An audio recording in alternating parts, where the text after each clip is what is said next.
back to sparring. We got right back to boxing, which is a good thing. And I think my first day back, I boxed 7 rounds. So, you know, as of right now, I feel good. Training camp has been smooth, and my dad is happy, Linda's happy, Al's happy. So, of course, it's about me getting happy first. I'm very happy. When did you have to run during the fire up in Mount Charleston? You always run up there. You couldn't run during the fire. Where did you do the run? Oh no, I run everywhere. You know, I run in different places. If it's Mount Charleston, we run in Mount Charleston. In the Summerlin, there's Henderson, there's Southern Highlands. You know, we run everywhere. We run in the inner city. We just like I said before, we like to make sure that our conditioning is real good. And we like to keep our team very, very close. So that wasn't a problem then? Absolutely not. Floyd, what is your reaction to Oscar De La Hoya's comments? He says that he feels like he's surprised if you weren't knocked out by being around. What's your reaction to those comments? Everybody's entitled to their own opinion. You know, I faced Oscar De La Hoya, and I was victorious. So he's entitled to his own opinion. You know, everybody's entitled to their own opinion. Do you think this is the toughest fighter you fought, say, in the last several years, or how would you gauge? I can't really say at this particular time. You know, we wake up feeling different every day. And do I feel I'm the best in the sport? Absolutely. Do I feel I'm going to win September 14th? Absolutely. But am I fighting a guy that's just a pushover? I don't think so. He's young, he's strong. He got good boxing skills, so we will see how the fight play out. You've been one to make predictions in the past. You've even predicted knockouts in the past. Any predictions for this fight? I just want to make sure that he's I want him to be in tremendous shape, and let's get the fans in the media and everybody around the world what they want to see. A great night of boxing. Yesterday in his camp, Floyd, I mean, it seemed pretty clear from his trainers and him that he's pursuing a knockout. When you hear that, do you get excited? Do you say that's exactly what I want to hear? Well, you know, I just look at, all you got to do is look at some of the opponents that he's faced in the past. You know, I don't really know, too many opponents that he's faced in the past, but a lot of guys went the distance with him. And we're not talking about guys that's on the A list or B list. We're talking about D fighters and C fighters. You know, they were able to go to the 8th round and 9th round. He was getting hit with numerous shots. So, you know, as far as with me, I use certain angles. I got a lot of experience in big fights. So it's going to be a little bit different for him when it's at this level. How much do you think the experience thing is going to matter? I mean, you can see in the last fight, with the Robert Guerrero fight. He thought it was just going to be easy because I think that a lot of times people look at, fighters look at me on the outside and say it can't really be that difficult.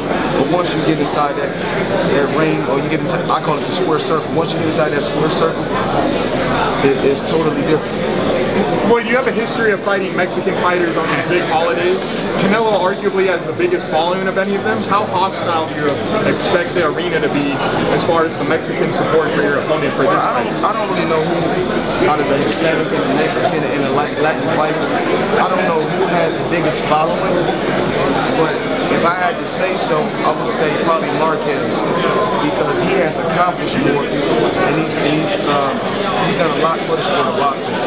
And so I don't think, I don't really just want to just say Canelo has a bigger following. If I had to say so, I would say Marquez. One of the things that we've talked about before is how deliberate you've been in selecting your opponents throughout your career. This guy jumps right into, at 23 years old, taking on Floyd Mayweather. If you were him, would you have made a similar move? And do you think it's a move that's based solely on greed? I can't really say, but I think that sometimes, of course, people want that #1 spot. Not just #1 at their weight class, but they want to be known as the best in the sport. They want all the attention. They want the Floyd Mayweather paydays. But this took years and years of hard work and dedication and just belief in a strong team.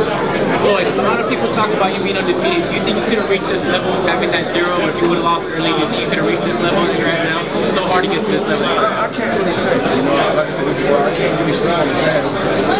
But I can talk about the present time and I can talk about the future. The present time is I am undefeated, and the future is I'm going to keep working hard and I'm going to keep giving the fans my cycle on the morning cycle. You have to compare difference to these bigger fighters at 154 like Canelo. Are their punching power a little bit more of a concern as opposed to 147 pounder? Well, I just answered this question. So, you look at some of the fighters that he's faced before the Charles fight. He did knock Charles out. And you got some other guys that he should have knocked down within 4 rounds, and he let take him 8 rounds, and take him 9 rounds.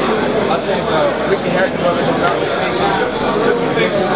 So I don't think Ricky Hatton brothers is on the same level as a Floyd Mayweather. So, you know, you gotta compare the two. You know, analyze the fight, you know, yourself. From your opinion. What was the first time that you brought your toughest fight you ever heard up to this point?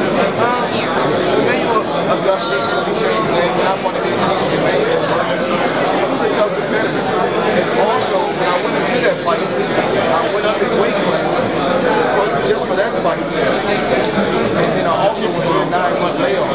So that played a big part. You know, with the Emmanuel Burton fight. But he was tough. You know, sometimes you can always go by a guy boxing, right? Because the guy got losses. Doesn't mean that he's not tough or he's not going to win. He had a chance to prepare for the fight. He had a chance to not take the fight on a weak notice like he did in some of the other fights. But he was able to have an 8-week camp and then finish Floyd Mayweather. So things happen in the sport. Boy, you talked about the first time on a big stage and how different that is. What do you remember about your first time on a real big stage and how different that was for you? I think that I was born for this. I was born for this. You know, for that level. You know, for the big stage, I always wanted to be on the big stage. I always wanted to perform. I always wanted to entertain. It wasn't, like I said before, a lot of times people talk about the money. It wasn't always about the money. You know, it was about entertainment because, you know, in amateur boxing, all I wanted to do was be the best and compete against the best.